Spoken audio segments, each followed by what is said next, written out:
Olá, meus amores! Aqui é a professora Ceci Oliveira, da disciplina História. Assunto de hoje: a Sociedade Tupinambá em Pindorama.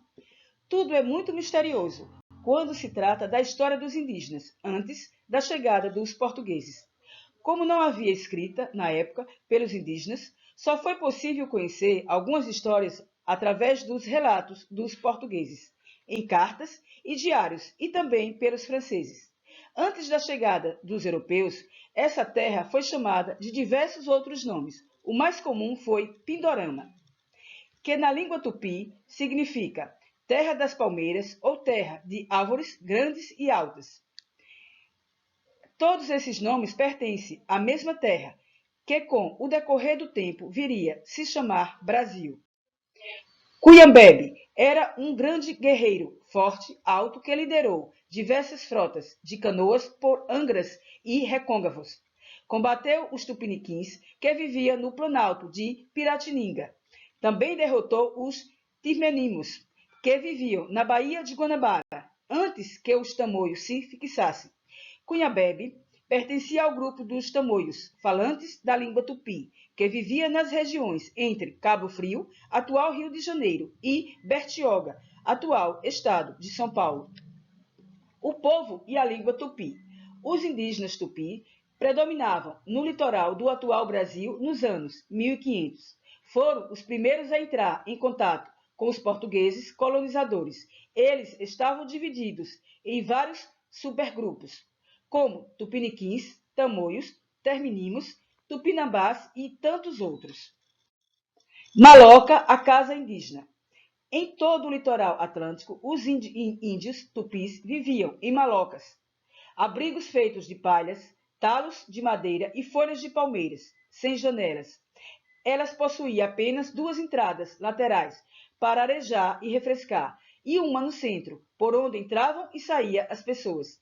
Eram 7 ou 8 malocas por aldeias. As malocas moravam várias famílias, somando de 50 a 200 pessoas.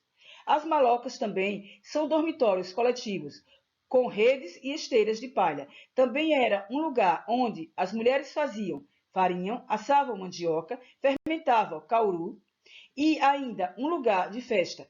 O chefe da maloca era sempre um grande guerreiro. A palavra maloca significa casa de guerra, embora seja sempre prevaleça a paz. Guerreiros e canibais.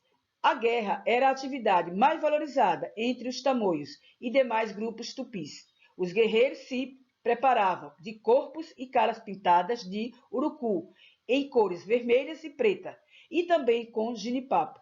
Os combates eram de arcos e flechas. Os chefes de cada tribo tinham direito de ter várias esposas.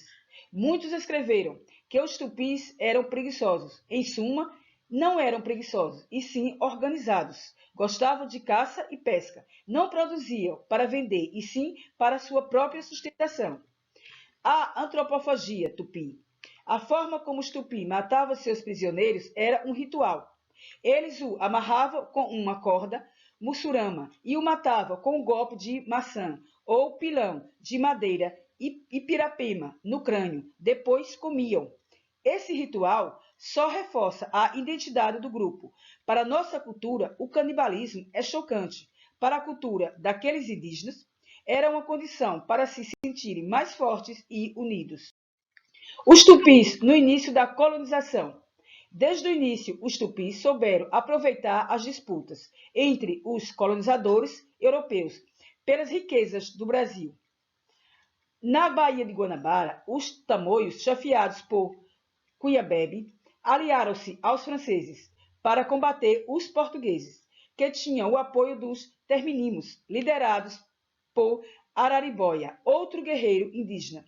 Muitos indígenas fizeram alianças com os europeus para objetivos pessoais.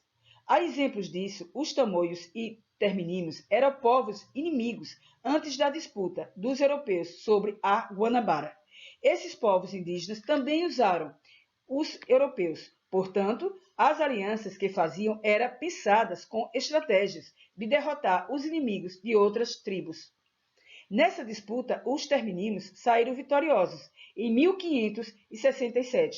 segundo o padre Simão de Vasconcelos, um dos primeiros a escrever sobre o Brasil. Os tamoios não sobreviveram, nenhum com vida. Tupiniquins, Tupinambás, Potiguares, Tabajaras.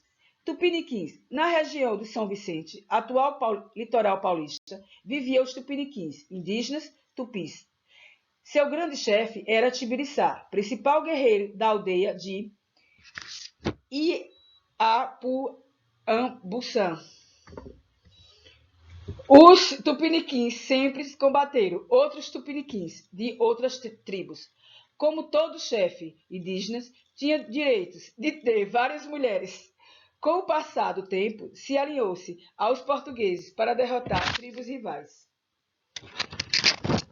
Tupinambás. No início, se aliaram aos franceses para fazer comércio de pau-brasil. Chegaram a matar e comer o donatário da capitania baiana, o português Francisco Pereira Coutinho, em 1547.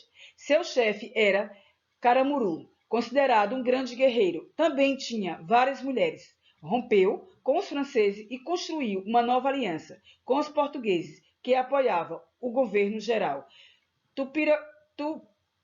Potiguares e Tabajaras. O chefe do Potiguares, no território do Rio Grande do Norte, era Zorababe. Se alinhou aos franceses e os Tabajaras alinhou-se aos portugueses.